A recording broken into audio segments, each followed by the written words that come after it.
ሰላም ጤና ይስጥልን የተወደዳችሁ የገበያ ሚዲያ ተከታታዮቻችን የዕለተ ቅዳሜ ግንቦት 29 ቀን 2018 ዓ.ም ለዕለቱ የመረጥናቸው አዳዲስ ሀገራዊ ዓለም አቀፋዊ እንዲሁም ስፖርታዊ የዜና ዘገባዎቻችንን ይዘንላችሁ ቀርበናል። የዜና ዘገባዎቻችንን ስፖንሰር ያደረገልን አጋራችን ደግሞ የሮሃ ፎሬክስ ቢሮ ነው። በዜና ዘገባዎቻችን ላይ የሮሃ ፎሬክስ ቢሮን የዕለቱን የውጭ ምንዛሬ ተመን መረጃ እናጋራችኋለን። በቅድሚያም አርዕስቶችን የሊባኖስ መሪዎች ኢራን ሀገራቸውን ከአሜሪካ ጋር ለምታደርገው የሰላም ድርድር እንደ መደራደሪያ ካርድ እየተጠቀመችባት ነው ሲሉ ከባድ የትችት ናዳ አወረዱ። ፕሬዝዳንት ጆሴፍ አውን ስለ ሲኤንኤን በሰጡት ቃለ መጠይቅ ለኢራን ቀጥተኛ መልእክት ያስተላለፉ ሲሆን ይህ የናንተ ሀገር አይደለም የኛ ሀገር ነው ብለው በሀገራችን ጉዳይ ውስጥ ደግሞ ጣልቃ መግባት የናንተ ስራ አይደለም ሲሉ ተደምጠዋል። በዝርዝር እናጋራችኋለን። የአሜሪካ ጦር በስትራቴጂካዊ የሆርሙዝ ወሽመጥ አቅራቢያ በሚገኙት ሆሩግና ቀሽም ደሴት ላይ በሰነዘረው አዲስና መጠነ ሰፊ ጥቃት ወታደራዊ የራዳር ጣቢያዎችንና ሰው አልባ አውሮፕላኖች መቆጣጠሪያ ማዕከላትን ማውደሙ ተነገረ። ብዙ ይፋ ባደረገው ዝርዝር መግለጫ መሰረትም ወደ አሜሪካ የጦር መርከቦች አቅጣጫ ተወንጭፎ የነበሩ ሁለት የኢራን የፈንጂ አምካኝ ተወርዋሪ ድሮኖችም በአየር ላይ ተመተው መውደቃቸው ተገልጿል። በዝርዝር የምናጋራ መረጃችን ነው። ሩሲያ በህዋ ላይ ባሰማራቻቸው ሳተላይቶች አማካኝነት በመላው አውሮፓ የጂፒኤስ እና የሳተላይት መግጠሚያ ምልክቶችን ሆን ብላ እያስተጓጎለች መሆኑን የሳይንስ ሊቃንና የዘርፉ ተመራማሪዎች ባወጡት አዲስ ጥናት አጋለጡ። የቴክሳስ ዩኒቨርሲቲ ተመራማሪዎችን ጨምሮ ሌሎች የዘርፉ ባለሙያዎች ይፋ ባደረጉት መረጃ መሰረት ይህ የሲግናል ማስተጓጎል ድርጊት ሲፈጸም የቆየው ደግሞ ሞሊኒያ በተባለ የሩሲያ የቅድመ ማስጠንቀቂያ ወታደራዊ ሳተላይቶች አማካኝነት ነው ተብሏል። ሙሉ መረጃውን ትሰሙታላችሁ። የኢራን የቻይናና የሩሲያ አምባሳደሮች በቅርቡ በሚካሄደው የአማካሪዎች ቦርድ ስብሰባ አጀንዳዎችና በኢራን ሰላማዊ የኒውክሌር መርሃ ግብር ዙሪያ ለመምከር ከዓለም አቀፉ የአቶሚክ ኤነርጂ ኤጀንሲ ዋና ዳይሬክተር ራፋኤል ግሮሲ ጋር የጋራ ስብሰባ ማድረጋቸው ተነገረ። በሌላ በኩል በመቶዎች የሚቆጠሩ እጅግ አጥባቂ የኦርቶዶክስ አይሁድ እምነት ተከታዮች በኢየሩሳሌምና በቤት ሽምሽ ከተሞች ያደረጉት ተቃውሞ ወደ ሁከት ተቀይሮ ከጸጥታ አካላት ጋር ከባድ ግጭት ውስጥ መግባታቸው ተሰምቷል። በዝርዝር ይዘነዋል። የተወደዳችሁ የገበያ ሚዲያ ተከታታዮቻችን እነዚህንና ስፖርታዊ መረጃዎችን ጨምሮ ሌሎች ለዕለቱ የመረጥናቸው ዜናዎችን ይዘንላችኋል። አሁን ደግሞ በዝርዝር ወደምንመለከታቸው መረጃዎቻችን እናልፋለን። ይምጡ የህልሞን ቤት ይረከቡ። ይህ የምትመለከቱት እየተዋበችና እየደመቀች ባለችው ለቡ መብራት ላይ ዘመናዊ ዲዛይንና ምቹ አካባቢን የተላበሰ ከ6 ወር እስከ 3 ዓመት የምናስረክባቸው ቅንጡ ቤቶቻችን ናቸው። በ10 በመቶ ቅድመ ክፍያ እንዲሁም 40/60 ባንክ ብድር አዘጋጅተን እናንተን እየጠበቅን ነው። በተጨማሪም የንግድ ሱቆችን ከ15 ካሬ ጀምሮ እኛ ጋር ያገኛሉ። ለበለጠ መረጃና ለሳይት ጉብኝት ከስር በምናስቀምጠው ስልክ ሃሎ ይበሉን። ዲኤምሲ ሪል ስቴት። የትራንስፖርትና ሎጂስቲክ ሚኒስቴር የመንገደኞች አውቶቡስ አሳማሪዎች መነሻ የተሽከርካሪ ብዛት መስፈርትን ሲቀንስ የእድገት ጊዜውን ግን አራዘመ። የኢትዮጵያ ትራንስፖርትና ሎጂስቲክ ሚኒስቴር ለህዝብ ትራንስፖርት ዘርፍ ባወጣው አዲስ መመሪያ ቁጥር 1136/2018 መሰረት የግል የህዝብ ማመላለሻ አውቶቡስ አሳማሪ ድርጅቶች ወደ ገበያው ለመግባት መነሻ ሊኖራቸው የሚገባውን አነስተኛ የተሽከርካሪ ብዛት መስፈርት የቀነሰ ሲሆን በሂደት የሚያደርጉትን የተሽከርካሪዎች ቁጥር ማሳደጊያ የጊዜ ገደብ ግን አራዝሟል። ቀደም ሲል በነበረው መመሪያ ቁጥር 984/2016 መሰረት ድርጅቶች እንደ አገልግሎት ደረጃቸው እስከ 30 አውቶቡሶች ይዘው መጀመር ይጠበቅባቸው የነበረ ሲሆን አዲሱ ማሻሻያ ግን ይህንን ከፍተኛ የካፒታል ጫና በመቀነስ እንደየ አገልግሎት ዘርፉ በ3፣ በ5፣ በ10 ወይንም በ15 አውቶቡሶች ብቻ ስራ መጀመር እንዲችሉ ፈቅዷል። ይሁን እንጂ መነሻ መስፈርቱ ቢቀንስም ድርጅቶቹ በሚቀጥሉት 4 ዓመታት ውስጥ የ0 ዓመት ወይንም አዲስ ተሽከርካሪዎችን በየደረጃው በመጨመር እንደየምድባቸው አጠቃላይ የአውቶቡስ ብዛታቸውን ከ6 እስከ 24 ማድረስ የሚጠበቅባቸው ሲሆን ከ5ኛው ዓመት ጀምሮ ደግሞ የአገልግሎት ጥራትን ለመጠበቅና የይዞታ ዕድሜን ለማደስ በየዓመቱ ቢያንስ አንድ አዲስ አውቶቡስ በቋሚነት መጨመር እንዳለባቸው መመሪያው ያስገድዳል። ከዚህ በተጨማሪ መመሪያው የታሪፍ ወይንም የዋጋ ልዩነትን ለመቆጣጠር የደረጃ 2 የአገልግሎት ዋጋ ከደረጃ 1 በ15% ዝቅ ያለ መሆን እንዳለበትና የደረጃ 3 ዋጋ ደግሞ ከደረጃ 2 በ10% ያነሰ መሆን እንደሚኖርበት የተደነገገም ሲሆን ይህም ደግሞ በከፍተኛውና በዝቅተኛው የአገልግሎት ደረጃ መካከል የ25% የዋጋ ልዩነት እንዲኖር ያደርጋል ተብሏል። ይህ በፍትህ ሚኒስቴር ተመዝግቦ በሚኒስቴር መስሪያ ቤቱ ይፋዊ ገጾች ላይ ከወጣበት ጊዜ ጀምሮ ተግባራዊ የሚሆነው አዲሱ መመሪያ ድርጅቶቹ ባያከብሩት ግን የሥራ ፈቃድ እስከ መሰረዝ የሚያደርስ እርምጃ እንደሚያስከትል ተገልጿል።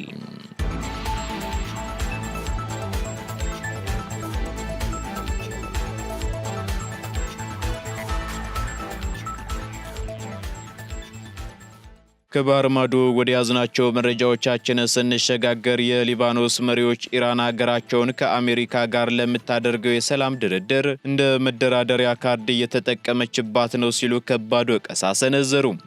የሊባኖስ ፕሬዝዳንት ጆሴፍ አውንና ጠቅላይ ሚኒስትር ነዋፍ ሰላም ኢራን ሀገራቸው ከአሜሪካ ጋር ለምታደርገው የሰላም ድርድር እንደ መደራደሪያ ካርድ እየተጠቀመችባት ነው ሲሉ በቴህራን ላይ ጠንከር ያለ የትችት ናዳ አውርደዋል። መሪዎቹ ይህንን ወቀሳ የሰነዘሩት ደግሞ በሊባኖስ መንግስትና በእስራኤል መካከል በአሜሪካ አጋዥነት የተደረሰውን የተኩስ አቁም ስምምነት የኢራን እስላማዊ አብዮታዊ ዘብና የሂዝቦላህ መሪ ናኢም ቃሲም ውድቅ ማድረጋቸውን ተከትሎ ነው። ፕሬዝዳንት ጆሴፍ አውን ለሲኤንኤን በሰጡት ቃለ መጠይቅ ለኢራን ቀጥተኛ መልእክት ያስተላለፉ ሲሆን ይህ የእናንተ ሀገር አይደለም የእኛ ሀገር ነው ብለው በሀገራችን ጉዳይ ውስጥ ደግሞ ጣልቃ መግባት የእናንተ ስራ አይደለም ሲሉ ተደምጠዋል። ፕሬዝዳንቱ አክለውም የሊባኖስ ህዝብ በኢራን ቀጠናዊ ፍላጎት ምክንያት በየ5 እና 10 ዓመቱ ቤቱ ሲፈርስ በማየቱ እጅግ መማረሩን ገልጸው የሂዝቦላ ድርጅትም ቢሆን ከጦርነት ይልቅ አገሪቱን ለማዳን ብቸኛው መንገድ ዲፕሎማሲ መሆኑን አውቆ ወደ ጠረጴዛ ዙሪያ መምጣት እንዳለበት አሳስበዋል። በተመሳሳይ ሁኔታ ጠቅላይ ሚኒስትር ነዋፍ ሰላም በበኩላቸው ለሊባኖስ የሚደረግ የተመድ የረድኤት ጥሪን አስመልክቶ በሰጡት ጋዜጣዊ መግለጫ ላይ ኢራን ለሊባኖስ ህዝብ እንድታዘንና ደቡብ ሊባኖስን በድርድር ወቅት ጥቅሟን ማሳደጊያ ማገዶ ማድረጓን እንድታቆም ጠይቀዋል። ጠቅላይ ሚኒስትሩ አክለውም ይህ ጦርነት የኛ ጦርነት እንዳልሆነና ለኛ ተብሎ የሚደረግ ሳይሆን በሀገራችን መሬትና በህዝባችን መስዋዕትነት የሚካሄድ መሆኑን በድጋሚ ያረጋገጠ ነው ሲሉ ገልጸዋል። ይህ በእንዲህ እንዳለ የሊባኖስ መሪዎች ዲፕሎማሲያዊ ጥረት እያደረጉ ቢሆንም የእስራኤል ጦር በደቡብ ሊባኖስ በሚገኙ በርካታ መንደሮች ላይ ጥቃቱን የቀጠለ ሲሆን አዳዲስ የማስለቀቂያ ትዕዛዞችንም እያወጣ ይገኛል።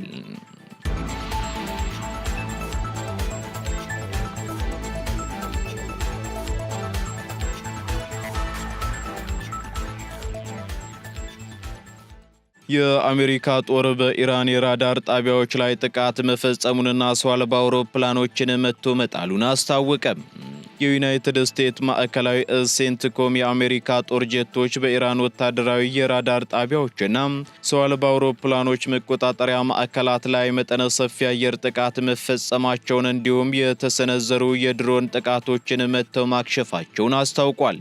ማዕከላዊ እዙ ይፋ ባደረገው ዝርዝር መግለጫ መሰረት በስትራቴጂካዊ የሆርሙዝ ወሽመጥ አቅራቢያ በሚገኙት ጎሩክና ቄሸም ደሴት ላይ ያተኮረው ይህ የአየር ጥቃት ኢራን በዓለም አቀፍ የባህር ክልል ላይ በሰላማዊ በረራ ላይ የነበረች የአሜሪካን MQ-1 የአሜሪካ ስለላ ድሮንን በቅርቡ መታ መጣሏን ተከትሎም የተወሰደ የበቀልና ራስን የመከላከል እርምጃ ነው ብሏል።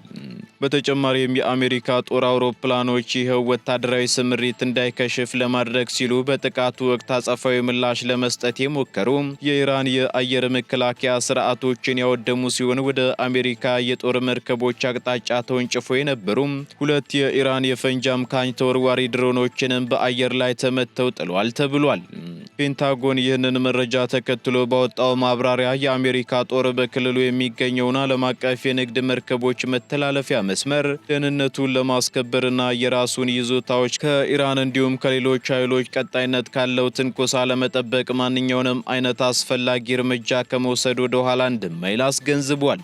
በሌላ በኩል የቴህራን ባለስልጣናትና የኢራን መገናኛ ብዙሃን በጥቃቱ ሳቢያ በስትራቴጂካዊ የባህር ዳርቻ ቀጠናዎች ላይ ከፍተኛ ፍንዳታዎች መታየታቸውን ያረጋገጡ ሲሆን የኢራን የውጭ ጉዳይ ሚኒስትር ግን ዋሽንግተን ቀደም ሲል በሁለቱ ወገኖች መካከል የተደረሰውን የተኩስ አቁምና የዲፕሎማሲ መግባባት ስምምነቶች በይፋ ጥሳለች ሲል ክስ በመሰንዘር ድርጊቱንም በጽኑ ኮንኗል።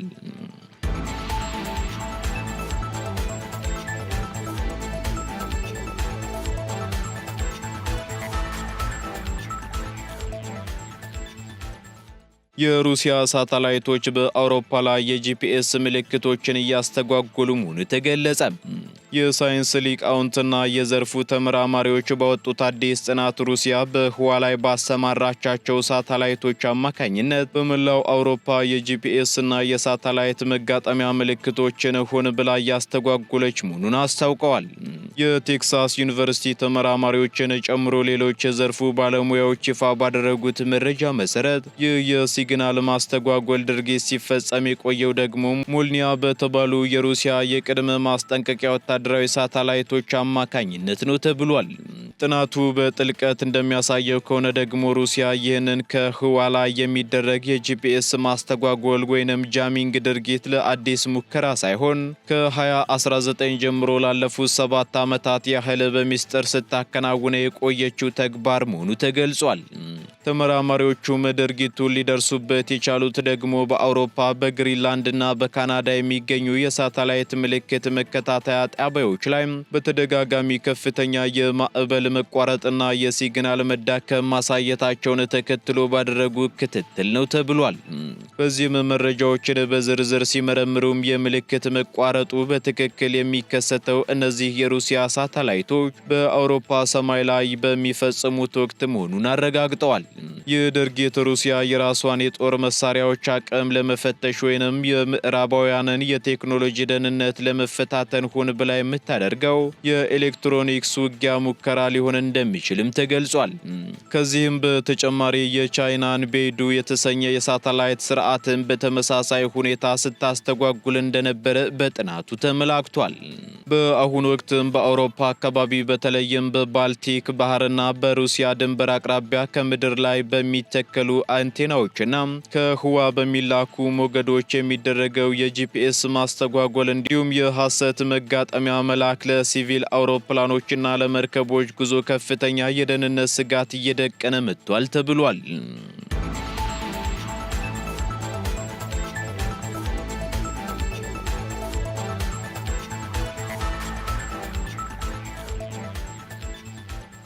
በኢየሩሳሌምና በቤት ሽመሽ የተነሳው የሐረዲ እምነት ተከታዮች ተቃውሞ ወደ ሁከት ተቀየረ። በመቶዎች የሚቆጠሩ እጅግ አጥባቂ የኦርቶዶክስ አይሁድ እምነት ተከታዮች በኢየሩሳሌምና በቤት ሽመሽ ከተሞች ባደረጉት ተቃውሞ ከጸጥታ አካላት ጋር ከባድ ግጭት ውስጥ ገብቷል ተብሏል። በኢየሩሳሌም ከተማ ተቃዋሚዎቹም በሩሲያ ኮምፓውንድ አካባቢ የሚገኘውን የፖሊስ ጣቢያ ዋና መግቢያ በር በመክበብ በሩን ሰብረው ወደ ውስጥ ለመግባት ሙከራም አድርገዋል። ይሁን እንጂ ፖሊስ በወሰደው ያለ እርምጃ አማጽያኑን ወደ ኋላ መመለስ መቻሉን ታይምስ ኦፍ እስራኤል ዘግቧል። ይህ በእንዲህ እንዳለ በቤተ ሸምሽ ከተማም በተነሳው ተመሳሳይ ተቃውሞ ሁከት ፈጣሪዎቹ በፖሊስ መኮንኖች ላይ ድንጋይና የተለያዩ ቁሶችን በመወርወር ጥቃት ሰንዝረዋል። ፖሊስም የተቃውሞ ሰልፉን ለመበተን የኃይል እርምጃዎችን ሲወስድም ተስተውሏል። ይህ ወታደራዊ የግዳጅ ምልመላን በመቃወምና የታሰሩ ሰዎችን ለማስፈታት የተነሳው ሁከት አይሁዶች እንደ ቅዱስ የእረፍት ቀን በሚያከብሩት የሰንበት ዋዜማ ወይንም አርብ ምሽት መከሰቱ ደግሞ በሀገሪቱ ውስጥ ከፍተኛ መነጋገሪያ ሆኗል።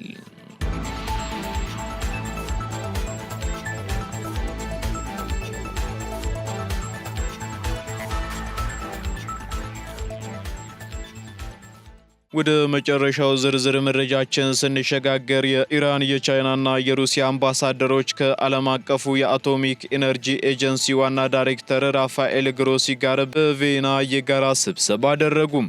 በቪየና የተባበሩት መንግስታት ድርጅት የኢራን የቻይናና የሩሲያ ቋሚ መልእክተኞች ከዓለም አቀፉ የአቶሚክ ኢነርጂ ኤጀንሲ ዋና ዳይሬክተር ራፋኤል ግሮሲ ጋር በጋራ መምከራቸውን የኢራን ቋሚ መልእክተኛ መስሪያ ቤት አስታውቋል። በኦስትሪያ ቪየና በሚገኘው የኤጀንሲው ዋና መስሪያ ቤት የተካሄደው ይህ የሶስትዮሽ ስብሰባም በቅርቡ በሚካሄደው የኤጀንሲው የአማካሪዎች ቦርድ ስብሰባ አጀንዳዎችና በኢራን ሰላማዊ የኒውክሌር መርሃ ግብር ዙሪያ ላይ ያተኮረ ስለመሆኑ ተነግሯል። በምክክሩ ወቅትም የሶስቱ ሀገራት አምባሳደሮች በኢራን የኒውክሌር ፋይል ላይ ያላቸውን የተቀናጀና አንድ ወጥ አቋም የሚያንጸባርቅ የጋራ የአቋም መግለጫ ደብዳቤ ለዋና ዳይሬክተሩ አስረክበዋል። የዚህ ዲፕሎማሲያዊ ጥረት ዋና ዓላማ ደግሞ በጉዳዩ ዙሪያ ሊፈጠሩ የሚችሉ አላስፈላጊ የፖለቲካ ውጥረቶችን ማስቀረትና ከኤጀንሲው ጋር ያለውን የቴክኒክ ትብብር ገንቢ በሆነ መልኩ ለመቀጠል መሆኑም ተመላክቷል። ይህ የቪየና ስብሰባ የተካሄደው ደግሞ ኢራን ከዩናይትድ ስቴትስ ጋር በኦማን አጋዥነት በጄኔቫ እያደረገችው ካለው ቀጥተኛ ያልሆነ የኒውክሌር ድርድር ጋር በተያያዘ የሶስቱ ሀገራት ምክክርና ስትራቴጂካዊ ቅንጅት አካል መሆኑም ተገልጿል።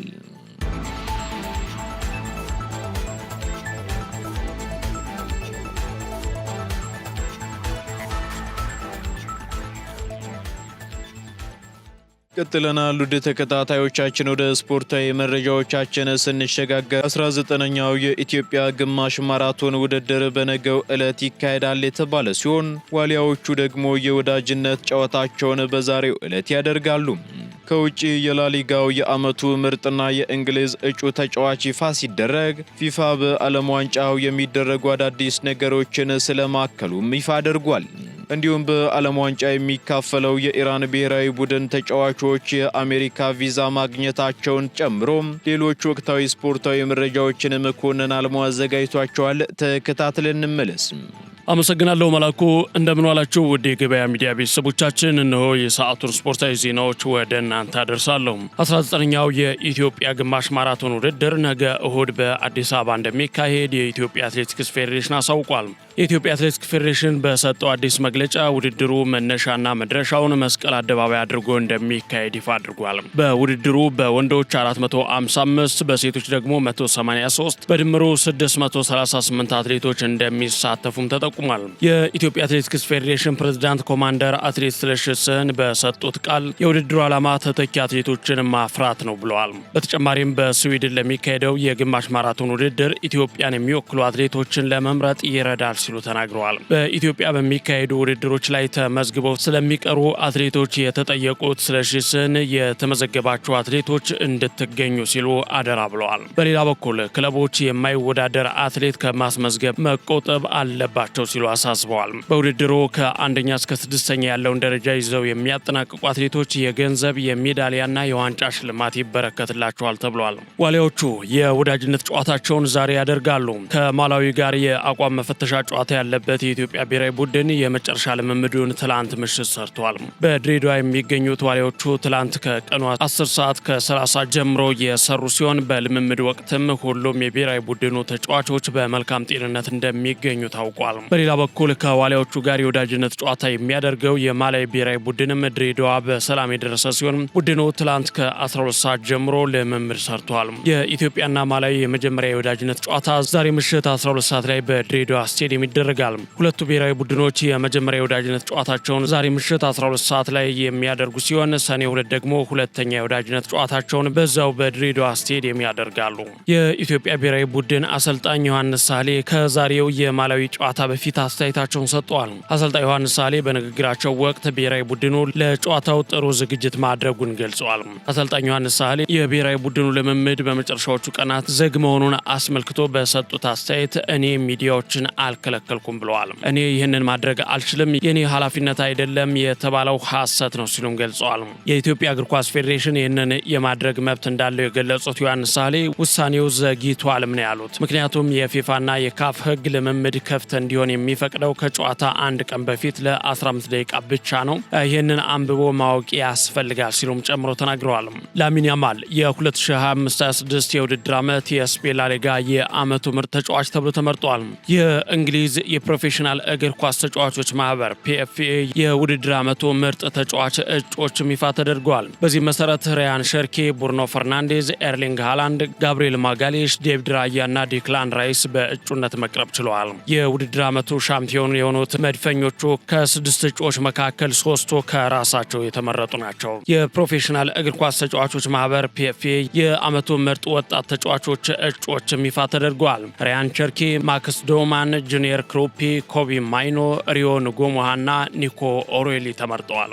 ፊፋ በዓለም ዋንጫው የሚደረጉ አዳዲስ ነገሮችን ስለማከሉ ይፋ አድርጓል። በጨዋታው ጅማሮ ጊዜ ከቋሚ አስተላለፍ ውጭ ተቀያሪ ተጫዋቾችም ወደ ሜዳ ገብተው እንደሚዘምሩ ተገልጿል። ከዚህ በፊት ይህንን ማድረግ የሚችሉት ቋሚ አስተላለፍ ውስጥ የገቡ 11 ተጫዋቾች ብቻ ነበሩ። አሁን ግን ሙሉ የብሔራዊ ቡድኑ ስብስብ ወደ ሜዳ በመግባት በዝማሬ ሰዓት የሀገሪቱ መዝሙር በሚዘመርበት ሰዓት አብረው ማጀብ ይችላሉ። በ2026 የዓለም ዋንጫ ውድድር የሀገራት ብሔራዊ መዝሙር ሲሰማም በተለየ መንገድ እንደሚሆን ተገልጿል። በአዲሱ መንገድ መሰረት በሜዳው መሃል ሁለት ትልልቅ የሁለቱ ሀገራት ሰንደቅ ዓላማ እንደሚዘጋጅም ተገልጿል። ሁሉም ተጫዋቾች በሜዳው መሃል በሀገራቸው ብሔራዊ ሰንደቅ ዓላማ ፊት ለፊት ክብ ሰርተው እንደሚቆሙም ተነግሯል። ይህ የሚሆነው በጨዋታው መጀመሪያ ጥሩ ድባብ ለመፍጠርና ሳቢ እንዲሆን ለማድረግ መሆኑም ተዘግቧል። የኢራን ተጫዋቾች የአሜሪካ ቪዛ አግኝተዋል። በዓለም ዋንጫ የሚካፈለው የኢራን ብሔራዊ ቡድን ተጫዋቾች የአሜሪካ ቪዛ ማግኘታቸው ተገልጿል። የኢራን ብሔራዊ ቡድን ቱርክ ሆኖ የአሜሪካ ቪዛ ለማግኘት በጥረት ላይ የነበረ ሲሆን ፊፋ አሜሪካ ላይ ጫና ማሳደሩን ተከትሎ በቱርክ የሚገኘው የአሜሪካ ኤምባሲ ለተጫዋቾቹ ቪዛ ሰጥቷቸዋል። ይሁን እንጂ የኢራን ብሔራዊ ቡድን በአሜሪካ ማደር እንደማይችልና ለአጭር ጊዜ እንደተፈቀደለትም ተዘግቧል። ይህንንም ተከትሎ የኢራን ብሔራዊ ቡድን ዋና መቀመጫውን ሜክሲኮ ማድረጉ ተገልጿል። ብሔራዊ ቡድኑ በተሰጠው ቪዛ ቆይታ ምክንያት ጨዋታውን እያደረገ ወደ ሜክሲኮ የሚመለስ ይሆናልም ተብሏል። ኢራን በዓለም ዋንጫው ኒውዚላንድና ቤልጅየምን ሎስ አንጀለስ እንዲሁም ግብፅን ሲያትል ትገጥማለች። ፊፋ የውሃ መያዣ ኮዳዎችን ያገደው ለራሱ የንግድ ዓላማ ነው ተባለ። ፊፋ በዓለም ዋንጫው ወቅት ካወጣቸው አዳዲስ ሕጎች መካከል ስቴዲየም ውስጥ ውሃ መያዣ ላስቲክ ይዞ መግባትን መከልከሉ አንዱ ነው። ይህ የሆነበት ምክንያት ከደህንነት ጋር በተያያዘ ምክንያት መሆኑንም ነበር ፊፋ በወቅቱ ያሳወቀው። ይሁን እንጂ ፊፋ ይህንን ያደረገው ለንግድ ዓላማ ለመዋል አስቦ ጭምር መሆኑን ነው ዘ አትሌቲክስ ያስነበበው። ፊፋ በስቴዲየም ውስጥ ለደጋፊዎቹ ውሃ በራሱ በመሸጥ ገቢውን ለመጨመር ማሰቡም ተገልጿል። አወዳዳሪው አካል ፊፋ በስታዲየሙ ውስጥ ከሚደረጉ ሽያጮች አብዛኛውን ገቢ እንደሚወስድም ተነግሯል። በስቴዲየሙ የሚሸጠውን ውሃ የሚያቀርበው የፊፋ አጋር የሆነው ኮካኮላ ሊሆን እንደሚችልም ተዘግቧል። ቶማስ ፓርቴ ጠንካራ ተቃውሞ እየደረሰበት ነው። የጋና ብሔራዊ ቡድን ዋና አሰልጣኝ ካርሎስ ኩዌሮዝ በበኩላቸው ለቶማስ ፓርቴ ድጋፋቸውን ሰጥተዋል። የቀድሞው የአርሰናል ተጫዋች የሆነው ቶማስ ፓርቴ እንግሊዝ ውስጥ በቀረበበት የጾታዊ ጥቃት ክስ ምክንያት ሜዳ ላይ ተቃውሞዎች እየተሰሙበት ይገኛሉ። የእንግሊዝ ብሔራዊ ቡድን ተጫዋቾችን በዓለም ዋንጫው ወቅት ሳይጨብጡት ያልፉ ይሆን የሚለው ይጠበቃል። አሰልጣኝ ካርሎስ ኩዌሮዝ ማንም ሰው ከፍርድ ቤት የሚሰጠው የፍርድ ውሳኔ በፊት ጥፋተኛ ሊባልና ሊወገዝ አይገባውም ብለዋል። በላኩ ለሰዓቱ ያስኳቸውን ስፖርታዊ ዜናዎች በዚሁ ልቋጭ። አመሰግናለሁ።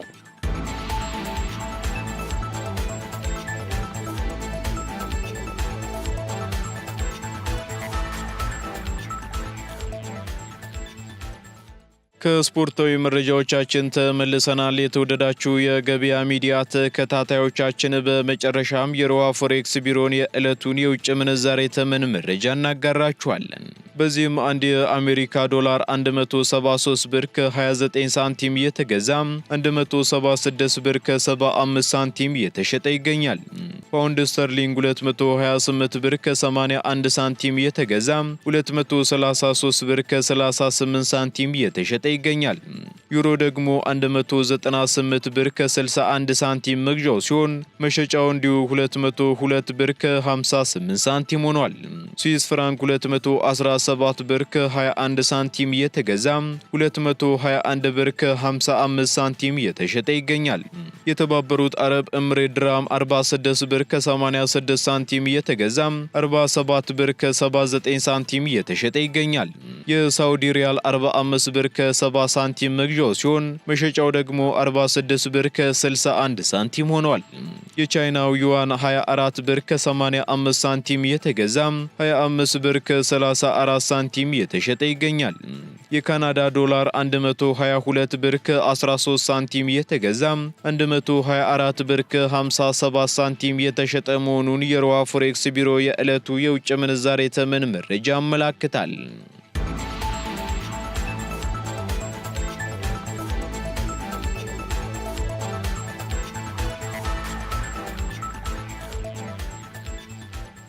የተወደዳችሁ የገበያ ሚዲያ ተከታታዮቻችን ለዕለቱ የመረጥናቸው መረጃዎቻችን እነዚህን ይመስሉ ነበር። እንዲሁም ስፖርታዊ መረጃዎችን ጨምሮ ሌሎች አዳዲስ ኢኮኖሚያዊ፣ ማህበራዊና ፖለቲካዊ መረጃዎችን ለማግኘት ታዲያም የገበያ ሚዲያን እንድትወዳጁ እንጋብዛለን። ሰናይ ጊዜን ተመኘን። ይምጡ፣ የህልሞን ቤት ይረከቡ። ይህ የምትመለከቱት እየተዋበችና እየደመቀች ባለችው ለቡ መብራት ላይ ዘመናዊ ዲዛይንና ምቹ አካባቢን የተላበሰ ከ6 ወር እስከ 3 ዓመት የምናስረክባቸው ቅንጡ ቤቶቻችን ናቸው። በ10 በመቶ ቅድመ ክፍያ እንዲሁም 40/60 ባንክ ብድር አዘጋጅተን እናንተን እየጠበቅን ነው። በተጨማሪም የንግድ ሱቆችን ከ15 ካሬ ጀምሮ እኛ ጋር ያገኛሉ። ለበለጠ መረጃና ለሳይት ጉብኝት ከስር በምናስቀምጠው ስልክ ሃሎ ይበሉን። ዲኤምሲ ሪል estate.